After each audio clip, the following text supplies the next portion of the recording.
Meu pai me ensinou a ser homem, nunca toquei em nada de ninguém. Zero possibilidade de ver eu fazer isso. Se eu for pegar minha trajetória, meu irmão, é manchado com isso aí? Sim. Só que é igual a roupa de alguém que é manchado. Eu lavei isso trabalhando, eu era atendente de call center, eu cresci, não tem vergonha nenhuma de falar sobre isso. Vão ficar usando isso? Vão. Eu quero saber quanto que eu devo. Não devo nada, nunca toquei em nada de ninguém. Fui injustiçado, não tinha como pagar esse advogado e o pau torou solto. Toda vez que morreu um bandido, a gente não tem que ficar comemorando porque o bandido morreu, não. A gente tem que ficar ruim como povo porque a gente não educou essa pessoa. Eu acho bonito quando alguém fala, tem que ressocializar o cara que foi preso. O cara nunca foi socializado. O cara foi abandonado pelo poder público. Então, como ele foi abandonado, parece uma guerra. E aí tem gente que comemora e bate no peito. Cara, a gente como cristão não tem que bater no peito. Cada pessoa que a gente matou foi alguém que a gente não educou. Ah, então você é a favor de bandido? Jamais, eu sou a favor de educar as pessoas. Porque gente boa, mesmo educando, ainda desvia o caminho. Agora, sobre a rejeição, cara, 3 coisas que falam em cima do teu nome, né? A história da cadeirante, a história do Monte, e agora surgiu forte na mídia quadrilha de rouba-banco, cara. Como é que tu convence essa rapaziada aí que tá te batendo, cara, só falando a realidade, e que tá colocando o voto contra você? Realidade. Eu mesmo não sabia, né? Tá, vamos lá pra realidade. Eu não sabia desse caso. Você é cristão? Eu sou. Eu sou cristão. Se alguém pedir pra você orar, você vai negar a oração? Não. A mulher pediu ora pra mim, eu orei. Fiz certo. Eu concordo. Aí um cara olhou e falou, eu tava ali pertinho. Não, isso não é verdade que o Marcelo tá fazendo. Perguntou pro sócio meu, ele falou, é tão verdade que ela não levantou. Eu fiz a oração, não aconteceu milagre, próximo, eu vou continuar orando quantas vezes for preciso, ponto. Caso da cadeirante é isso. Segundo do monte, eu subi 5 horas depois de todo mundo, a metade foi embora, a metade subiu cada um porque quis, e a gente desceu em paz e tá tudo certo. E agora, se você perguntar, teve um segundo caso? Não, aprendi com o erro, deu tudo certo. Ninguém que estava no grupo achou ruim, aí alguém fica insistindo nesse assunto, tudo certo. Sobre esse negócio do banco, eu trabalhei para um cara, eu fazia, até contei isso pro Edson, pro aquele que matou não, né, ele resolveu o problema do Lázaro lá. Ele me contou no meu podcast, sim. 135 tiros. 128. Eu acho que dá pra matar.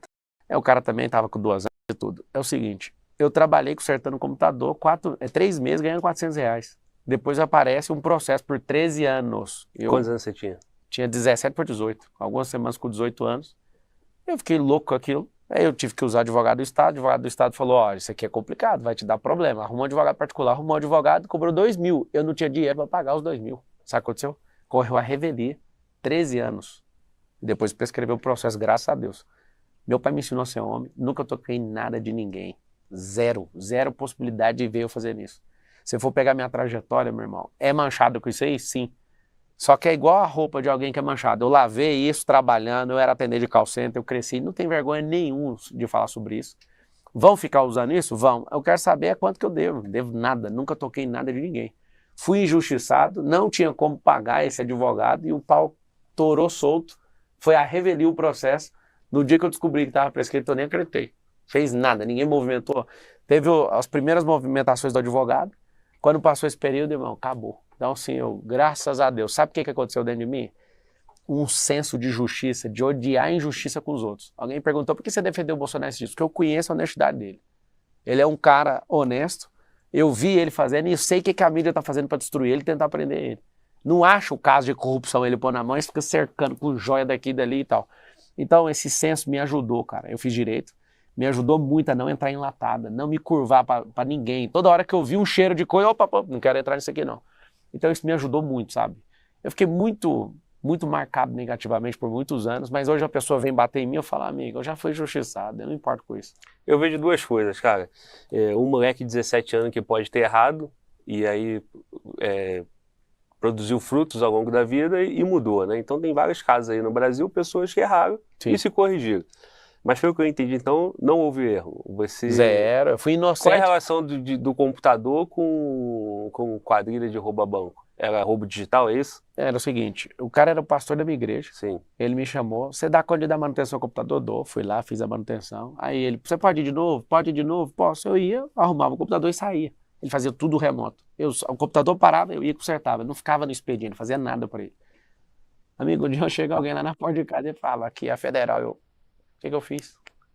Aí fui responder um longo processo. Não tem nenhuma ligação lá com quadrilha, nem sei quem eram os caras. Só tinha ligação com esse cara que era pastor da igreja que eu frequentava. E esse cara fazia parte, e o Esse cara era computador o que você líder. mexia Não, o computador chegava, tava lá apagado. fazia parte do... Aí eu consertava o computador, colocava ele funcionando e ia embora. Sim. Aí ele me dava os endereços, arruma aqui, e ia embora.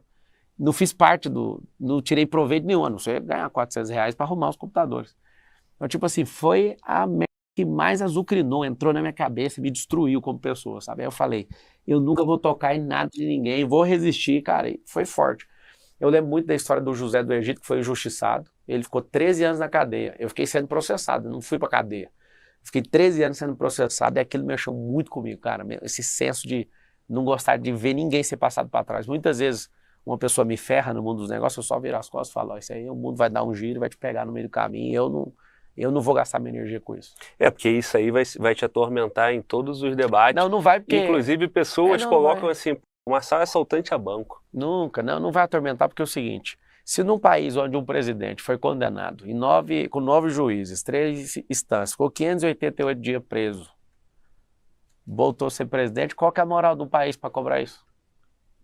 Eu que fui injustiçado, para que eu vou preocupar com isso? Na hora que o primeiro jornalista perguntou, já levou na tarraqueta, eu estou preocupado com isso.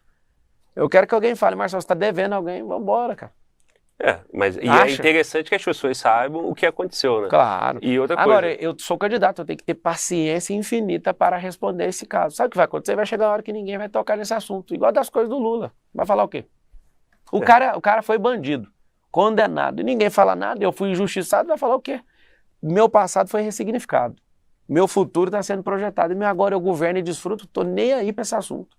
E tenho paciência de responder 1000 entrevistas e vou continuar, e te agradeço por isso. E aí você foi perguntado, como é que você ficou rico tão rápido, ou como você produziu riqueza, né? E aí surge uma matéria dizendo que você fazia parte de uma quadrilha de rouba-banco. E depois você, jovem, com 37 anos, eu vi uma entrevista sua, estava com 37, né? Tem 19 anos esse fato. E 19 anos desse fato, e aí hoje você tem riqueza, o brasileiro, o paulista, entende que você roubou o banco lá atrás, com esse dinheiro você produziu riqueza. Inclusive a repórter te fez uma pergunta, naquela sabatina do UOL, não sei se a intenção dela é essa, mas o tom da pergunta, para quem está com o pé atrás contigo, pensando no rouba-banco, o cara falou, também, né? Ele fazia parte de quadrilha de rouba-banco. Sabe o que é interessante? Hoje eu tenho um banco, chama General Bank, que está em fase de MVP. Esse assunto para mim, se você ainda está curioso, pode fazer a pergunta que você quiser. Eu já falei, passado é ressignificado. Acha o banco se eu estou devendo. Acha o banco, está resolvido. General Bank? O General Bank é o nosso, que a gente está produzindo. Vamos abrir conta lá, né? E dá para entrar aí, já baixar o aplicativo. Botar um sistema forte, né? Porque do que tem sacanagem quanto com o banco isso. Inclusive nos lançamentos que eu faço lançamentos de mais de 100 milhões de reais, a galera usa hacker para derrubar meus carrinhos, meus negócios, tudo. Isso. Cara, segurança pública, o prefeito, a função é do governo do estado, né? Então, quem tem a polícia é o governador. Sim. Você vai ter a guarda municipal. São Paulo exportou o PCC para o mundo, né? Então, aqui nós temos o problema que é o primeiro da capital. Aqui tem uma organização criminosa que ela não só domina a atividade criminosa, como ela também faz, às vezes, aí do próprio estado, seja financiando campanha para vereador, para deputado, para prefeito, para governador, para presidente, que seja, né? Não foi o São Paulo que exportou esses caras, foi a mentalidade de antissistema que produziu esses caras.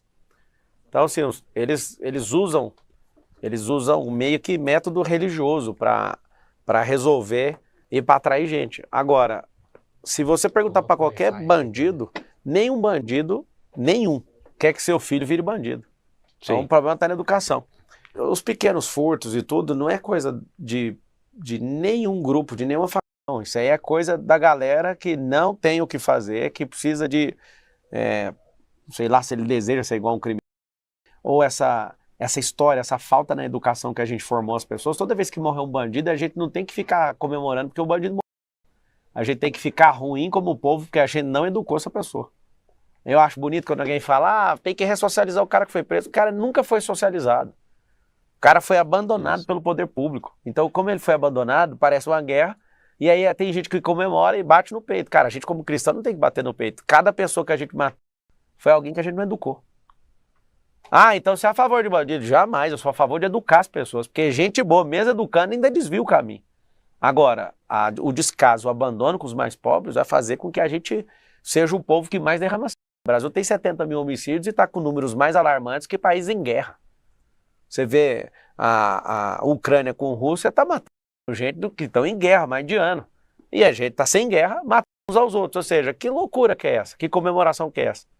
Todo mundo que a gente matou com a polícia é porque não deu olhar quando essa pessoa era uma criança. Esse sistema de nós contra eles contra nós, tem adoecido nosso povo. Então assim, cara, eu vejo que é muito mais a gente imaginar, nossa, os caras criaram um super sistema. Não, eles são um antissistema. A verdade é o abandono que a gente tem que deixar e olhar para essas pessoas e ocupar elas. E isso vai mudar o futuro do Brasil, começando por São Paulo. Cara, o que eu estava desenvolvendo raciocínio contigo é o seguinte, porque aqui você tem uma dominância do crime organizado, e eu vi uma entrevista sua, tu falou que tu foi na favela, né, e você já comentou isso também, que tu tá indo nas comunidades, e aí você falou que andou tranquilo, né?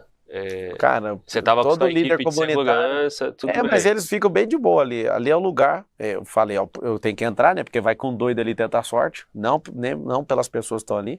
Mas o líder comunitário tem que pedir autorização, pede autorização. Não teve nenhum contratempo. Ou seja, por que ali tá funcionando, né? Pois é, mas é isso que eu quero te dizer, né, Eu cara? fico chocado. Você como prefeito, você vai lidar com a realidade na tua cidade tem comunidade favela que você, inclusive, você pré-candidato, pediu autorização para entrar. Eu pedi pro líder comunitário. Sim, mas o líder comunitário é dono daquele território ou é o governador ou o prefeito? Cara, vamos lá, você tá falando de política que aparece lá de 2 em 2 anos para enganar aquelas pessoas. Então elas já não gostam daquilo. Você vai lá, hoje eu fui numa comunidade e o pessoal de lá, na olaria, o pessoal falou, cara, se você entra aí, mesmo sem ninguém, o povo vai perguntar só se você tá perdido, o pessoal super do bem mesmo. Agora, a gente não é bobo. Se você chega com força ali, se você chega com força policial, já tem uma repressão ali. As pessoas vão olhar, vão falar, peraí, tem alguma coisa errada acontecendo. Então, se for para ir eu entro lá sem colete à prova de bala, entro, né, com a minha escolta, porque eu fui ameaçado. Se eu chego sem escolta ali, vai do mesmo jeito e sinto a mesma segurança de verdade, porque as pessoas lá são respeitosas. Elas são. Ah, tem o crime organizado? Tem, eles estão organizados, nós vamos organizar o Estado está desorganizado. Então assim, vou continuar entrando e aí deixa até um recado para todo mundo. Aonde eu estou pisando e conhecendo as famílias, eu falo, se vocês não quiserem que eu seja prefeito, pelo menos vocês que estão deixando eu entrar, eu vou ajudar. Então, irmão, é outra realidade. Os caras que entrarem ali, eu estou ajudando na África desde 2019. Lá é menos pior do que aqui. Aqui é um campo de concentração, enfia o povo dentro do esgoto e larga eles lá para sempre. As pessoas lá estão com a idade média de vida de 40 e poucos anos. Os caras da Zona Oeste de São Paulo, onde ficam os ricões, têm a idade média de 86. Pera aí, mano, isso é um campo de concentração. Os caras estão dentro do esgoto. Então eu quero ajudar a mudar a realidade. Eu vi isso com os meus olhos. Nós vamos pintar essas favelas, as pessoas vão ter uma dignidade. Ninguém vai morar em barraco de madeira, ninguém vai morar em barraco de alumínio. As pessoas vão ter um mínimo de dignidade.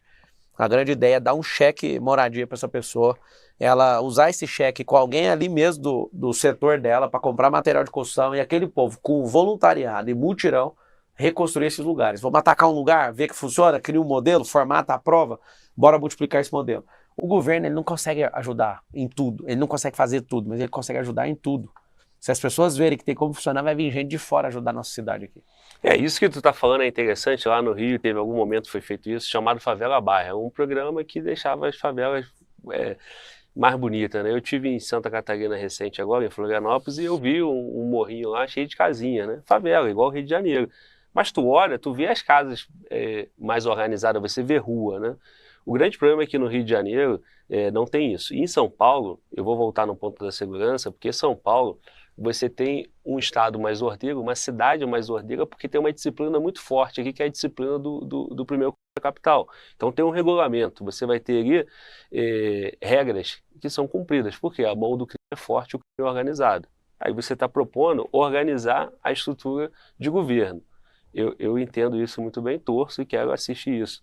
Agora, a realidade atual o PCC dentro da Câmara dos Vereadores e o PCC dentro da Prefeitura. Inclusive, teve a operação do GAECO agora, que contratos da Prefeitura licitação, totalmente dentro do trâmite legal. Então, a princípio, é lícito, né? Participaram de uma licitação, só que as empresas são empresas ligadas ao PCC, são empresas de lavagem de dinheiro. Como como prefeito, você ter o apoio do governo de São Paulo para colocar fim, ou pelo menos em níveis aceitáveis, a tua cidade ser dominada e a ordem partir de um líder de uma facção. Cara, tem que resolver isso a longo prazo, senão você vai... O Alckmin fez isso no passado, vamos com confronto e falou que ia matar todo mundo. Não conseguiu fazer. Falar que vai matar todo mundo não vai resolver de jeito nenhum, porque se você faz isso, essas pessoas criam uma revolta ainda maior. Isso é uma discussão de 10 anos, 20 anos, 30 anos. Por quê? Porque as pessoas foram abandonadas. E como elas foram abandonadas, nós precisamos agora pegar essas pessoas de volta, ajudar elas a saírem da posição que elas estão e promover esse povo. Ninguém que está no quer que o filho fique no crime. Então, assim, o Tarcísio está fazendo um bom trabalho, é o Tarcísio. A Prefeitura de São Paulo tem a Guarda Municipal, que não é a polícia. O que nós fazemos com a Guarda Municipal? Nós vamos triplicar o número de guardas, vamos injetar investimento, né, para ter melhores carros, que é uma vergonha ter os carros que tem hoje. Nós vamos usar inteligência, tecnologia para rastrear a gente, vamos criar o anticrime aqui em São Paulo. Usar o pré-crime para a gente pegar de forma preditiva a pessoa que tem comportamento para crime. E a gente, por exemplo, você está ali na rua, o cara está andando, é uma movimentação suspeita, já chegou uma guarda ali, fala, tá tudo bem, a pessoa quando sabe que está sendo vista é diferente.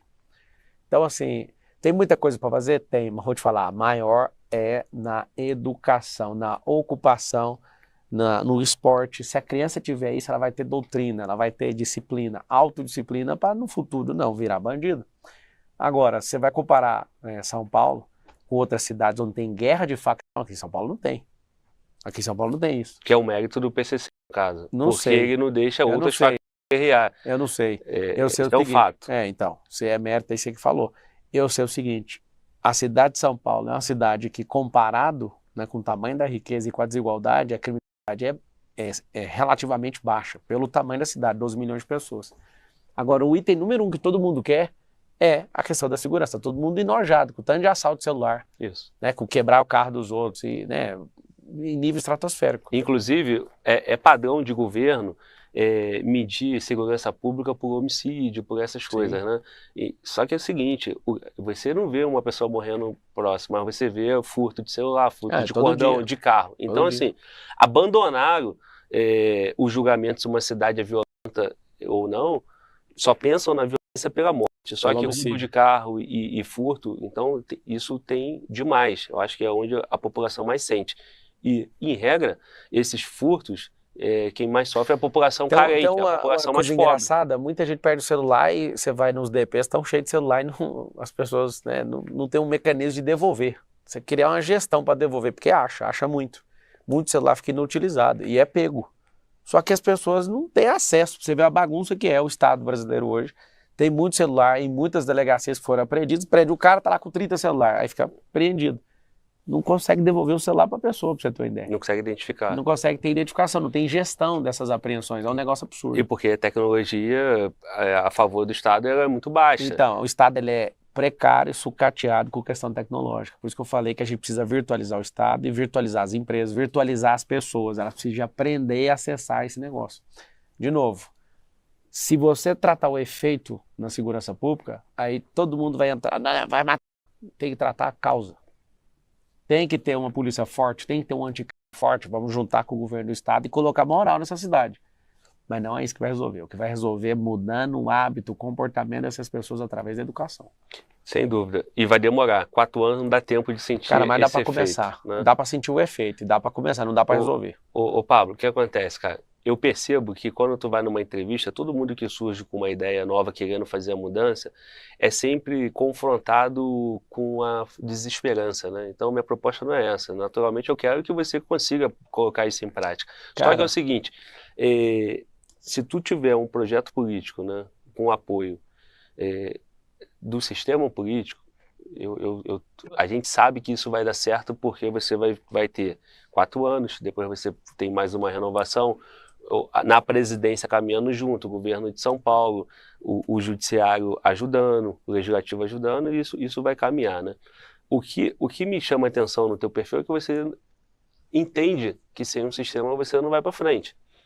Então, Esse projeto educacional, ele nasce lá em Brasília. Negativo. Né? Você consegue fazer coisas em São Paulo. Não, esse aí não nasce em Brasília, nasce aqui. O prefeito... É educação básica, sim. Isso, é a mais importante de todas. Sim. Só que É a mais você vai importante. precisar... O meu não de ser prefeito é por causa das crianças. Não, você não entendeu. Esse negócio da educação infantil, para mim, é o que vai mudar o mundo. Esse negócio de falar prefeito mexe na educação infantil, esse negócio me deixa louco. Por quê? Porque a única coisa que eu acredito para mudar um país são as crianças. Se você der educação, finanças, empreendedorismo, inteligência emocional, essas crianças aprendem tecnologia desde pequeno, putz, essas crianças elas vão para outro patamar. Você me corrija se eu estiver errado, mas você vai precisar seguir o Plano Nacional de Educação Básica. Claro, mas que feito lá. Claro. Então você não consegue flexibilizar isso. O meu filho estuda na escola particular, os seus provavelmente também, se não fizer homeschool. As escolas são minhas, eu conheço a escola. Então é o seguinte, a tua escola você tem que seguir esse plano. Tem, ele é básico, eu posso fazer incremento e isso aí não tem problema nenhum. Perfeito. Sim. Só que assim... A base é uma coisa, ela não coloca limite para você fazer. O que a lei não proíbe, você pode fazer. Sim. Então, só que você vai ter uma carga horária e você vai ter que fazer aquilo ali. Só o que é exigido já não te dá margem, né?